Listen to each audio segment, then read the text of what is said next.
One of the world's most densely populated cities is supercharging its green initiatives to become a city in nature. What started 5 decades ago is now taking shape with multiple green lungs across the island and a network of park connectors.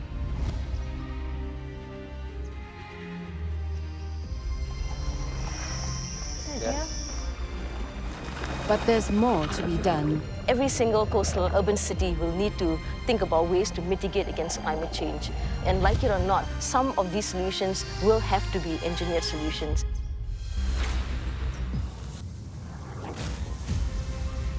How is this economic powerhouse balancing its developmental needs with eco-sensitive designs? You can't just say, oh, I want this to become primary forest now, and I just directly plant in all the primary forest species. And how does it create sustainable spaces for people and nature to coexist? We've already got a lot of greens, green walls, beautiful parks, gardens. Now it's time to add in more ecology. We have to make the best use of any space that's available. So we saw the opportunity to put solar panels on the reservoir. This island nation is taking its biophilic approach to a whole new level, transforming its cityscape with wild urban designs.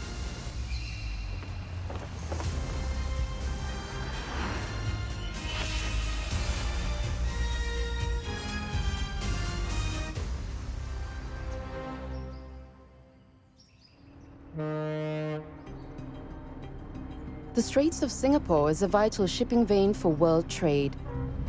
At least one ship enters or departs its ports every 3 minutes.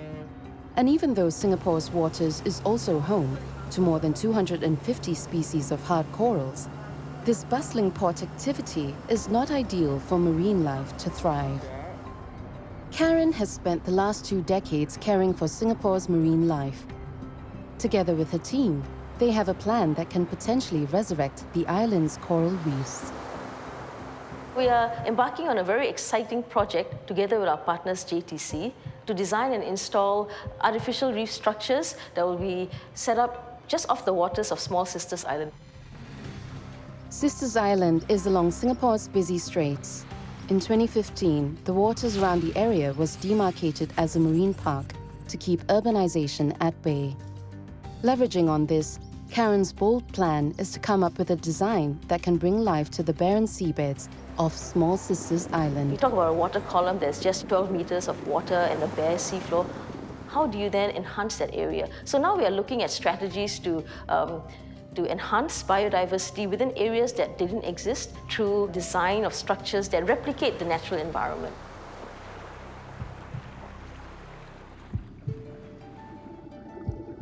Corals require a specific set of parameters to survive: constant current flow, consistent sunlight for photosynthesis, and a stable structure for rooting to take place.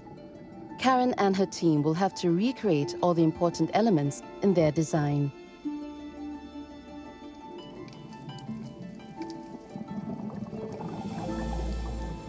We come up with 3 conceptual designs.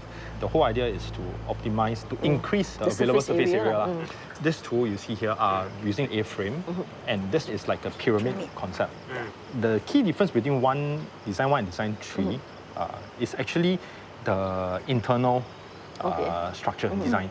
This one adopts a grated panel all over each different levels, whereas the other one is a circular tubular concept. The team's plan is to install 8 reef structures, the highest reaching 10 meters in height, with multiple zones for both corals and fishes to colonize. But building such an elaborate structure underwater is an unprecedented construction challenge for design engineer John. This one, some problems in terms of sunlight penetration, although we have more surface area inside. But we are concerned about sunlight penetrating through to the second, third, or fourth layer itself. That may not be helpful for the corals. Whereas this one has less surface area, but it creates that hollow structure where it's more conducive for especially the fishes. So if we are looking at it from a community concept, so this one offers that variability. This is the first time we are constructing a purpose-built reef which is very different from a usual one where we are typically building wharfs and piers for vessels and for marine developments. What we are concerned about is the lowering and installation process itself, where you might have a sudden gush of currents or even a sudden gush of wind that will cause the whole process of lowering the structure to sway, and that will then affect the positioning of the structure. So I guess then, would you think these... To reduce the weight of the artificial reef, John proposes a plan to build the structure in 2 modules, allowing the team to have better control during the installation. If successful, the Sisters Island Marine Park project will be Singapore's largest purpose-built reef structure.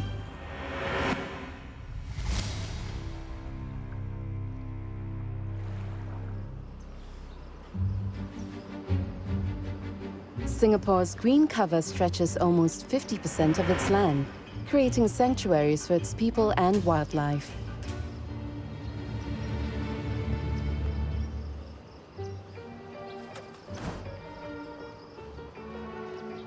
This also is another set of Shorias.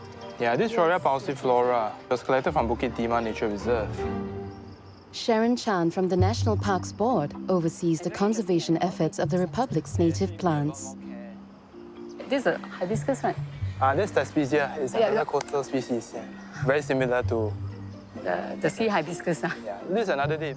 She is with Ruben at the Pasir Panjang nursery to select native tree saplings that are ready to be planted in the city. Before independence, we have lost about 90% of our forest cover. What we are doing over here is lending nature a helping hand, and along it, speed up the recovery quickly. The nursery has a collection of over 4,000 plant species, including native varieties that are collected from Singapore's nature reserves and surrounding islands. This is a Hopia ferruginea. It has new flushes of leaf, which is red in color, and the matured leaf is green. This Hopia ferruginea is something that I was really very happy to see that it's being propagated over here. Because I remember this was discovered at Sime Track in MacRitchie. And at that time, we didn't even know that this is a new species in Singapore. And it's very exciting for us to find it here. And Diplocarp family is very special because it's an indicator of a good primary rainforest in Southeast Asia. When you see this species over here, means that we have a very good rainforest in our backyard. Sharon, I found a good one here. Oh, is that? Ooh, What do you think? it's a very nice specimen.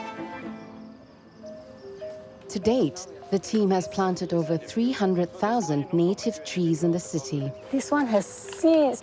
Yeah, this one is producing figs. Ah. By 2030, they hope to hit a target of 1 million trees. It's Dilo and Saisi. Greek for shining, Dilo, and Saisi is just fig, the syconium of the plant. So it's shining fig. We found this on one of the forest surveys in Nee Soon, and it's a rare species, so we were very excited to find it. So we collected stem cuttings to propagate. We do have quite a few individuals now which are about 1.5 to 2 meters tall. Hey, this one has all the seeds. It's fruiting so well now.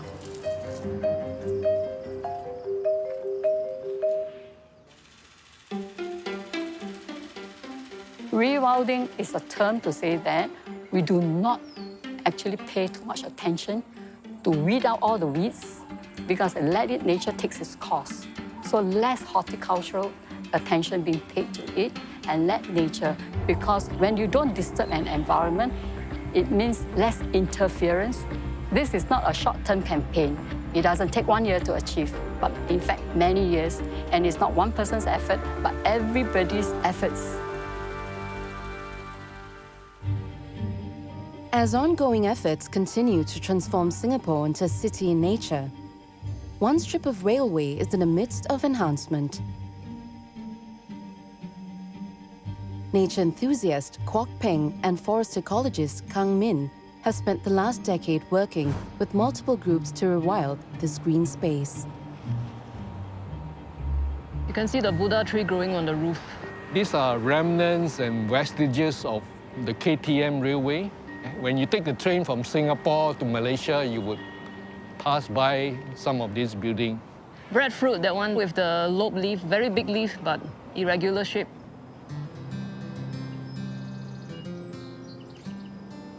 We're trying to rewild this entire stretch on the northern stretch of the rail corridor because it's very open and a lot of elephant grass, which is not all bad. And this is actually very important habitat for butterflies and small animals, like some birds. The railway was closed in 2011, but its history dates back to a time before Singapore's independence. With little to no development to the land, much of nature has continued to thrive along the 24-kilometer-long track.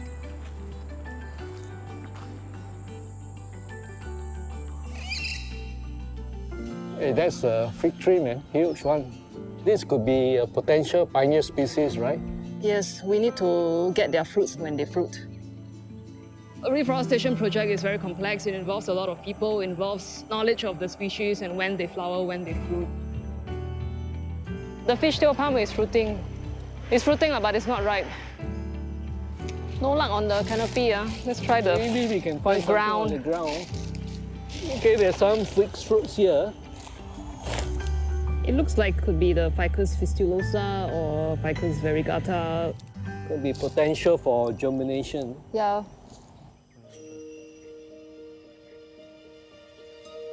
Kok Peng's involvement was almost serendipitous. He had proposed the idea of a nature corridor back in 2010. The Nature Society Council heard about it. Why don't you drive the campaign? So I did. I gathered a group of architects, and then we actually came up with a proposal. We didn't say anything specific. All we say it must not be passed out for development. That's the first and most important thing. The second thing is to keep it as a green, continuous corridor. 8 years on, Kok Peng's efforts grew into a movement with the National Parks Board and over 200 volunteers to help revive the rail corridor.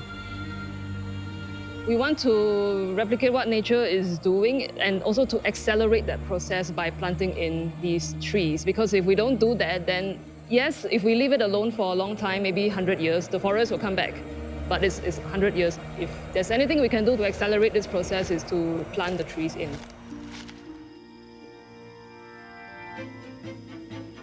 We are coming in to actually make it wilder, making it more scenic, making it more biodiversity friendly, to have minimal development, and to rewild the space all around it. I think there's a big potential for this place. While it will take many more years for the flora at the rail corridor to mature, another mega eco-project is ramping up efforts to save the nation's endangered wildlife.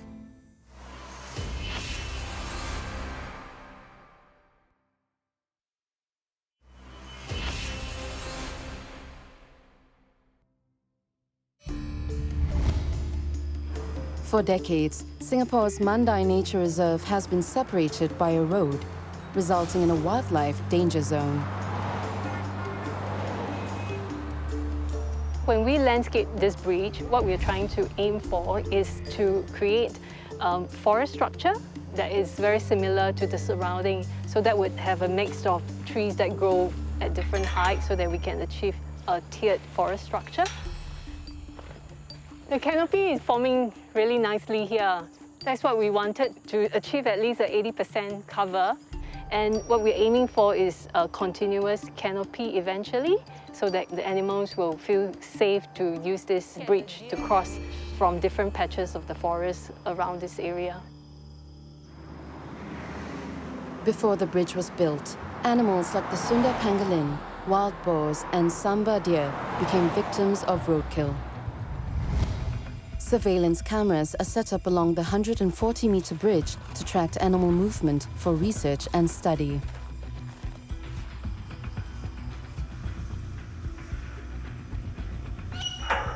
But tonight, Hello, Ivan. Hi. Hi, Ivan. Ready? the team is walking the ground with Ivan, a researcher, to spot smaller animals who might hold the key to making this man-made forest a livable wildlife habitat.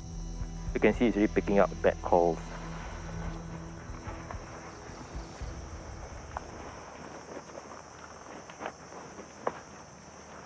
So you can hear even within the forest itself, the crickets are very active tonight.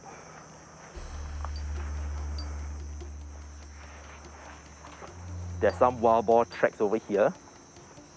Not very fresh, but they've clearly been using this slope to travel up and down from the forest buffer and possibly accessing the bridge. We have been seeing our canopy cover at the other side of the bridge, so we're hoping that as it progresses, the smaller animals will start to follow through and move to the other part of the larger forested area. This also gives us a better picture in terms of the presence and absence in these animals. Huntsman. Oh, the huntsman spider. Yeah. Quite adaptable predator of smaller creatures, so they will take insects, occasionally much smaller frogs and even small geckos. So it's really all the tiny little things that form the base of the whole ecosystem. So if not for the plants, if not for the insects and spiders and all that, you might not get the larger animals.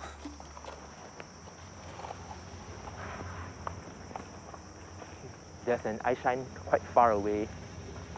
Not too sure what it could be at this distance. It might be something in a shrub or it might be a sambadia. Yeah, a bit, it's just beyond the trees over there. I need to get a bit closer.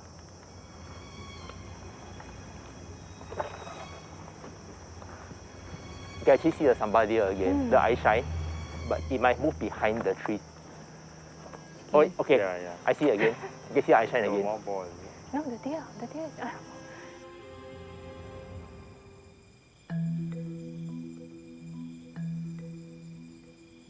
This is the Asian toad. It's actually a very common and widespread species.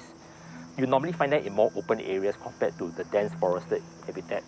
So at least having the Asian toad here is a good sign that these smaller creatures do also benefit from the bridge. Tonight, we did see the smaller creatures too, the spiders, crickets, geckos, various other insects on the bridge. And hopefully in time to come, as the forest continues to mature, maybe one day we'll get to see them on the camera traps and during our surveys on the bridge itself.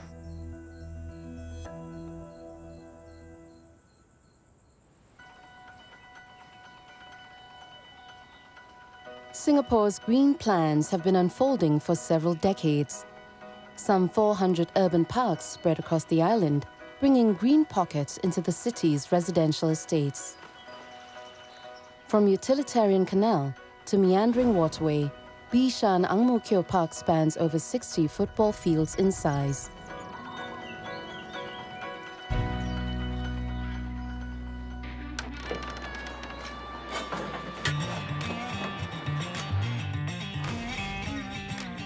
For the last decade, Tien and his band of volunteers have been custodians of the park's butterfly habitat. The pagoda is so nice now. See? Yeah. Snakeweed is flowering. Wow. It's a beautiful day today. Let's plant this Arislochia. I'm a landscaper. I started off as a hobbyist under the National Parks Community in Bloom program, where we learn about attracting wildlife to our garden, increasing the biodiversity of a community garden. All right. Ecologist Anuj is joining Tien today as news have spread of a rare butterfly that has joined the habitat. Let's check the young leaves first. Huh? Hey, look! Oh, yeah? There's the egg case. There must be a caterpillar here. Look for leaves that are eaten. Oh, yes! Oh, yes! We finally have one caterpillar here. It is a common rose. Red, you see the red and the white band on between? It's been eating, yeah? It's eating very well. So the common rose butterfly is facing a race against time, quite literally. Its host plant is rare and it's not in our forests, completely dependent on people to plant it. A butterfly is essentially a very host-dependent species, meaning that they are totally dependent on the host plant. They are not likely to switch diet from one species. You know, it doesn't mean that it's a green plant, they will feed on it. Over the years, Tien and his team successfully rehomed over 50 butterfly species into the park. Common mine. And then we have our striped albatross. Albatross is there. I think they love the bidens here. The plain tiger as well.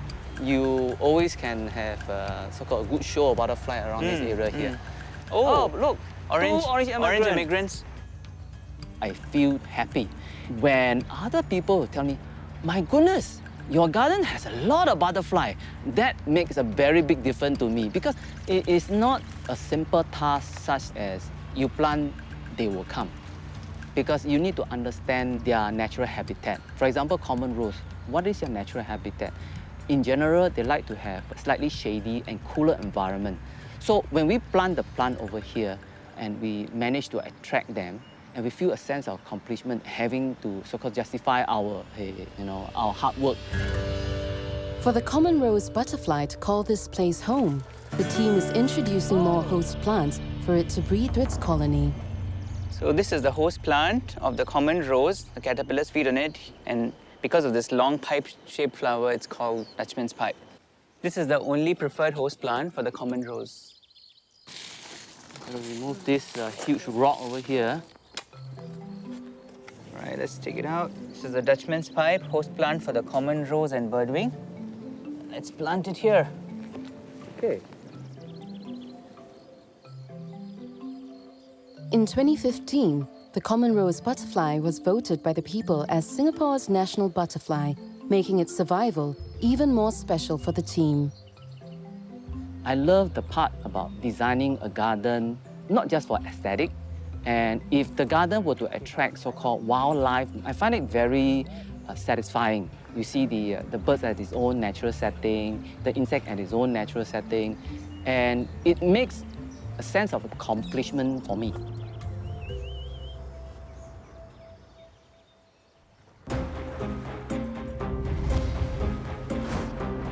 Back at the coast of Sisters Island, 8 artificial reefs are scheduled for installation. The chosen site is 50 meters from the shoreline, where the seabed is most barren and the flattest. Once installed, this coral restoration project will be Singapore's largest purpose-built reef structure. I've always been very intrigued by how we can enhance marine areas. So whether it is restoration, small-scale restoration, which is something we've been doing for a very long time, and you can see the positive benefits. I've worked within the region, and you can see how a small action of man can destroy a big area, but at the same time, you can also see where interventions can make a big difference. Made up of recycled rocks, steel and concrete from other construction projects, the newly reclaimed reef will provide over 1,000 square meters of substrate for marine life to flourish. Basically, what we're trying to replicate is the reef slope that you will find along the reef. So with these A-frames, we have a shallow area where animals or plants that require light can thrive. And as you go down, we hope to replicate what happens on the reef.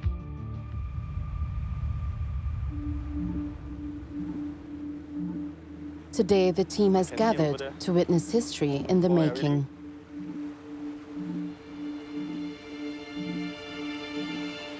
It's really a massive structure. It's almost 3-story terrace house kind of size. So the challenge here is now that we're putting in the first piece, the second piece needs to fit in nicely on top of it.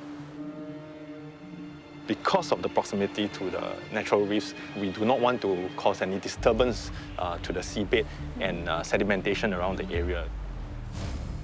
Each artificial reef is built with 6 anchor pins underneath its 200-ton structure. Once released, the weight of itself will force these anchor pins into the seabed without the need for piling. But with no guiding holes in the ground, the team will have only one shot at a perfect execution.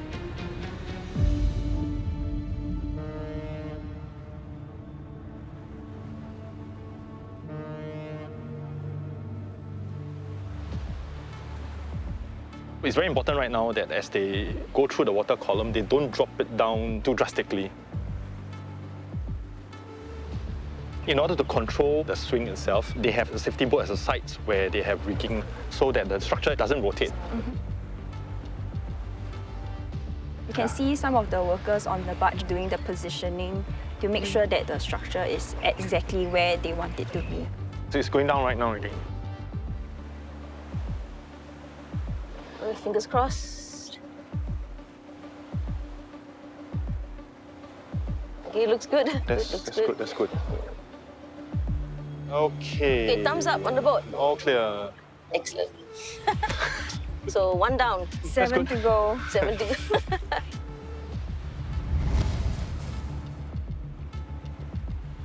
If our reefs are not giving up, then neither should we. So we should do everything we can to fight for them because they are not giving up. You put a piece of rock on a reef and they will grow on the rock. Then our job is to make sure that the environment we provide is suitable. So that's a special feeling to be part of that, movement, to be part of that action to ensure that our reefs will always be around.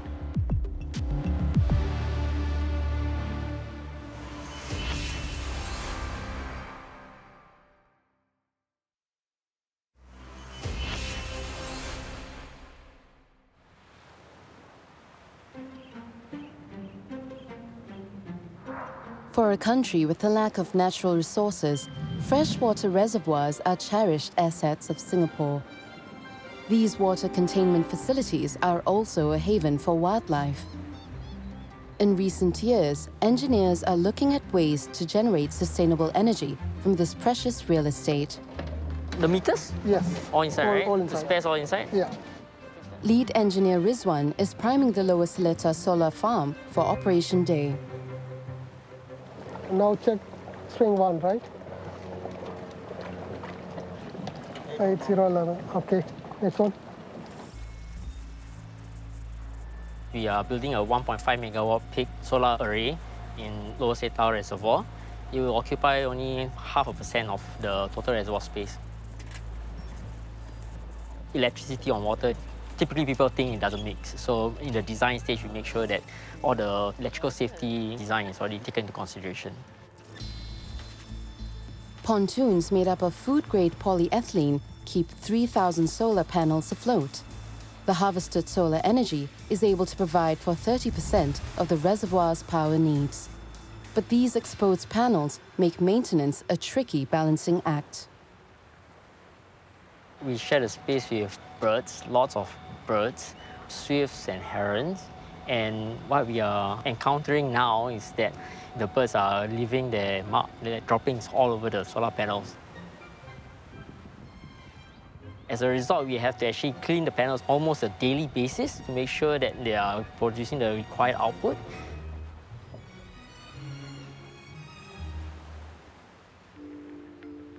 We are still observing to see how nature responds to our system, and we will learn and adapt to the situation accordingly. Because each site is unique, and we will provide insights to the various challenges depending on the site conditions. But every little bit helps, and it's a step towards our low-carbon future.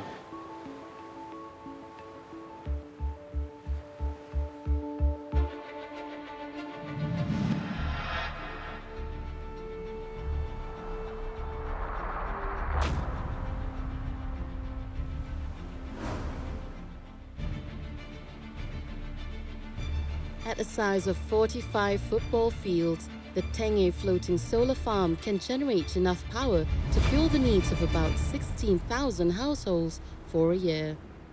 But Hong Yao and Yi-Wen are concerned that wildlife hasn't adapted to one of the world's largest floating solar farms.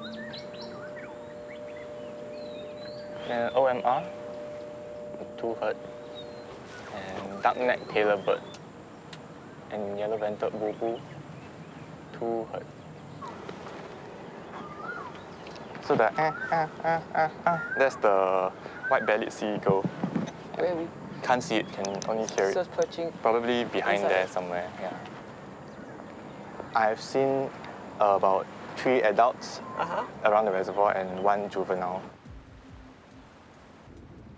While solar farms may pave the way to a greener future, some theories suggest that the solar farm's reflective panels can disorientate flying birds.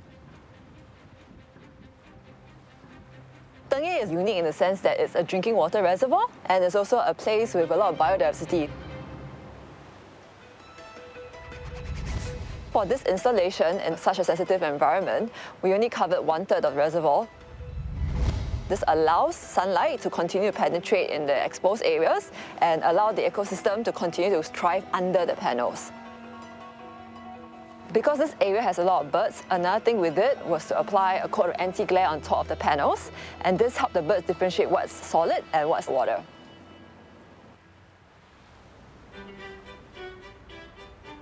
In terms of animal interactions, we have seen birds interact with the solar panels.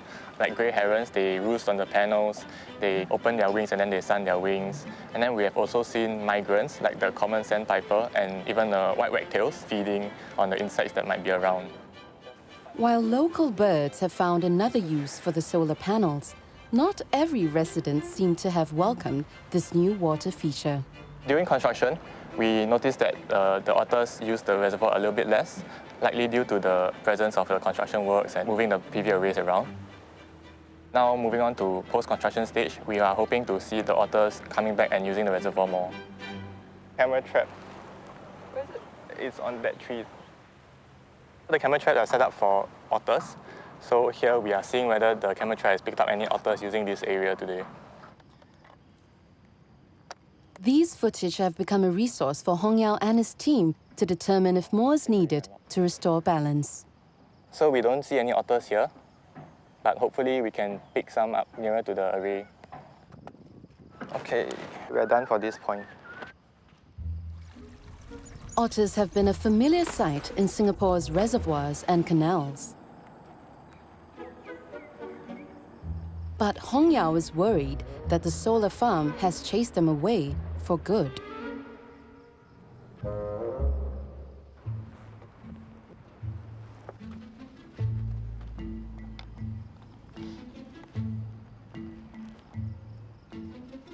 We can start with this. Mostly just grey herons. And the next one. Oh yeah, there we have it. There are some otters here. I think there are about 4 of them. One of them has a fish. It's feeding. Looks like they are back and using the reservoir. Over the weeks, Hong Yao detects more otter sightings in the surveillance footage, including new members to the family.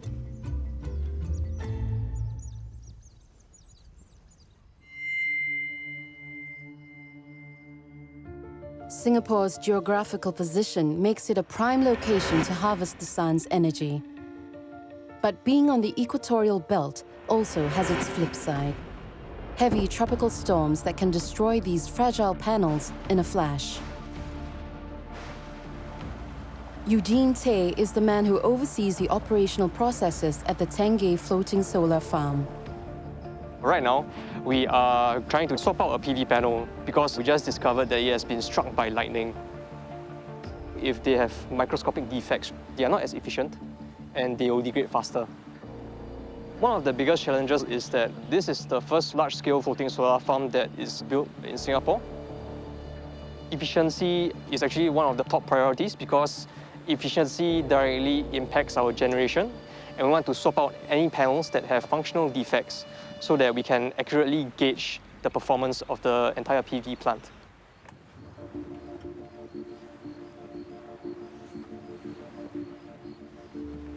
Tonight, the team will be taking to the skies an electroluminescence, or EL test, to ensure that the solar farm is functioning at maximum efficiency. An innovative technique that is considered a world's first. This process is basically to supply your panels with power so that they can produce light in the EL spectrum. So the drone can capture the light given off from the panels. And if there are any defects within the panels, it will show off in the given light signature of the panel. Turning on the PC.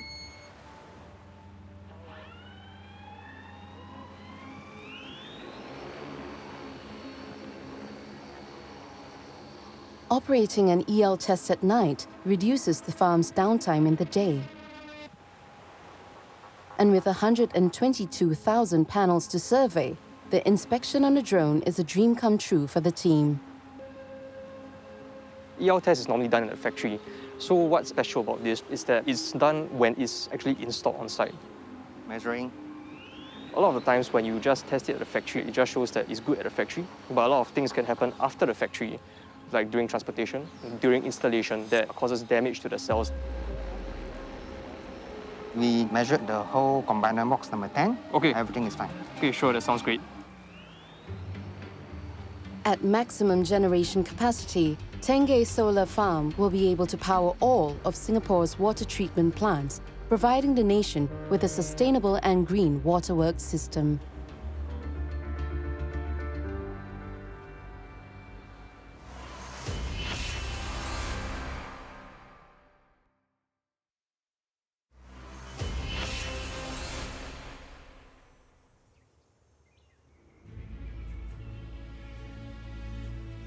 Singapore's green initiatives have evolved over the last 5 decades to match the needs of an ever-changing environment. Landscape architects like Faiz believes that more can be done when it comes to responsible construction. His involvement with the redevelopment of Jurong Lake Gardens is one example where nature was given a seat at the table. And since then, this man-made reservoir and its surrounding greenery is a new national garden. Yeah, so previously, we looked at a lot of the history of the Jurong area as well. So it used to be a variety of mangroves as well as intertidal and riverine habitats before the development. So there's these challenges of how do you design with such an environment to play with, as well as during the construction, how do you kind of adapt certain design elements to protect the existing flora or fauna areas, and then how you also make it more attractive to both the human visitor as well as to increase the biodiversity of the area as well. All of these large trees were actually retained as part of the boardwalk design because we find it's a refuge for the animals, or also I think for that particular clusters before the construction we find that there are eagle nesting in it. We try to keep as much of it in the final boardwalk design. The boardwalk is winding because we look at the existing clusters of trees that we want to retain, and that's how we get these curves of the boardwalk. With the successful revitalization of Jurong Lake Garden, Faiz is taking his biophilic design approach one step further.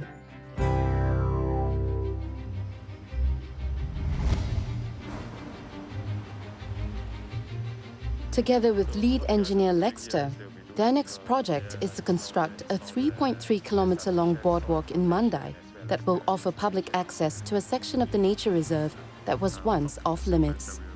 The boardwalk is essentially a public walkway that skirts around the River Wonders, Night Safari and Singapore Zoo borders. So it allows public users to enjoy the greenery and to enjoy the natural aspects of the Seletar Reservoir.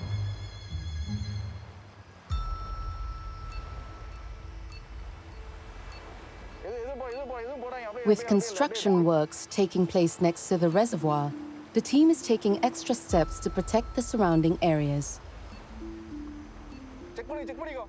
We're going to be doing the footing installation along the shoreline. So what that entails is actually for us to first establish the turbidity curtains. This is to prevent any soil erosion into the reservoir. So we'll then install our rock roll. What the curtain entails is actually a layer of geofabric with counterweights at the bottom. It traps any eroded soil within the boundary of the turbidity curtain to prevent it from dispersing out further.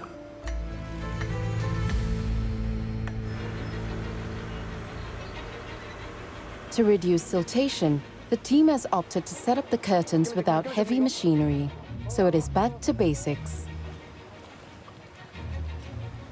Because we design with the intent of limiting the vegetation affected, and so to see it actually being done, and things that we learn how we can plan the construction phases properly with design, that for me is the most interesting part, because it's not just a theory, but we are actually doing it on site.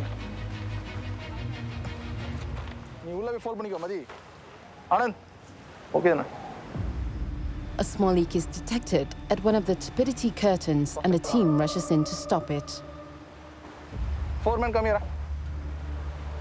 Rana, Indrail, young.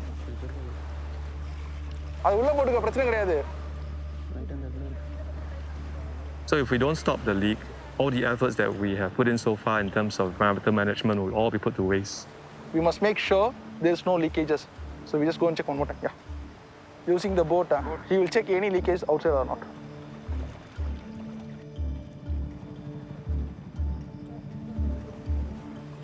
No leakage, sir. Okay or not? Okay. With the leak under control, the team can now work on the boardwalk's foundation. In this area, there's quite a few clusters of critically endangered trees, which we identified. For example, these trees, although it's small, we can see some of the roots kind of shooting out.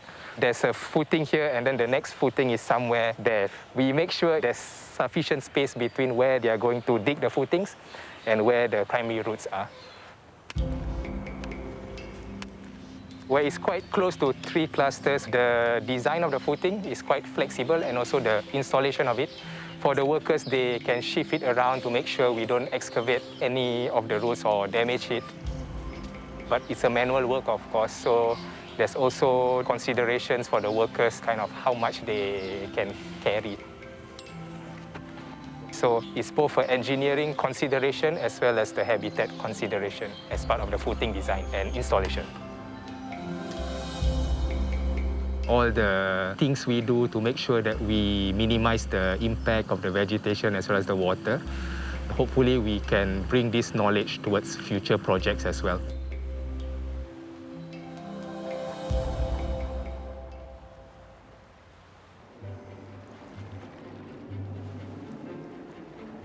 Over at Sisters Islands, regular ecological monitoring will play a critical role in conservation efforts.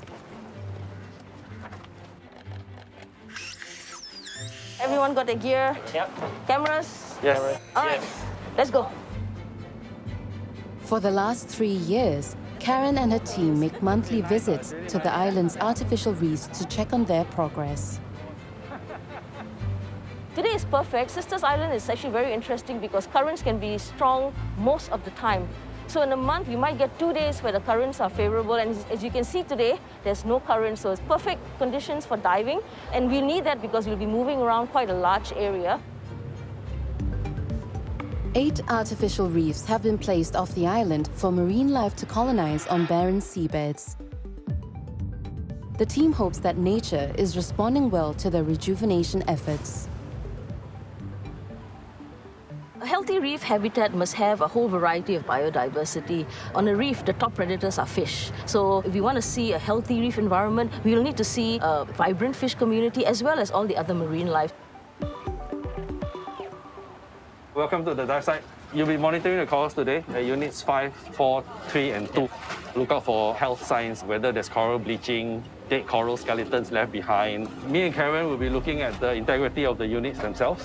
Secondly, we'll be looking at the natural recruitment of the corals.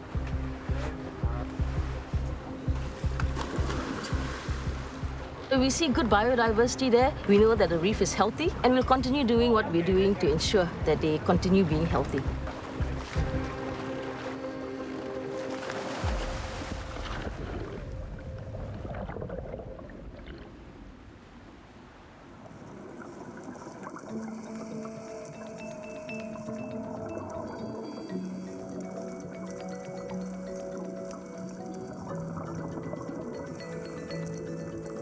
On this dive, Karen is hoping to spot signs of coral recruitment, a maturing phase where the reef spawns its own corals and begin the process of becoming a self-sustainable reef.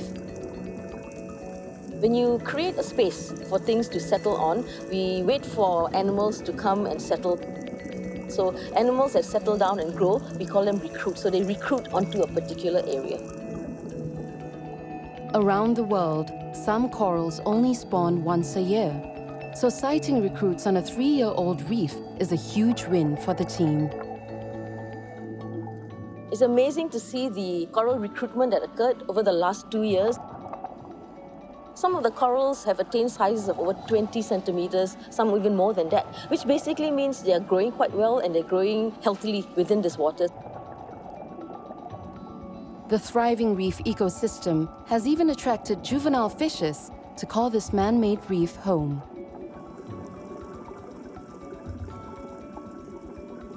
It's always amazing to see biodiversity thrive, they don't give up. You can throw a lot of things at them and they come back. It gives me hope that as long as we take care of the environment, we try to protect it and provide the appropriate conditions, biodiversity will come back. And I read this somewhere, if you build it, they will come, and this is what's happening here. We built the artificial reefs and biodiversity is coming back.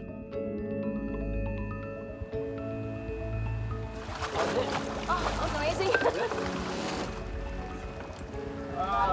That was so nice today.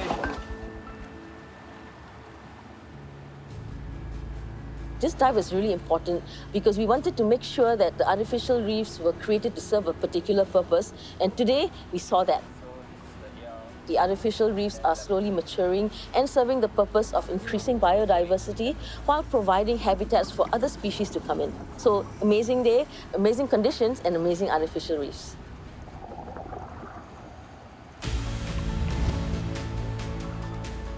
Singapore's vision of becoming greener has propelled people to fight harder for its wildlife and dream bigger for its environment.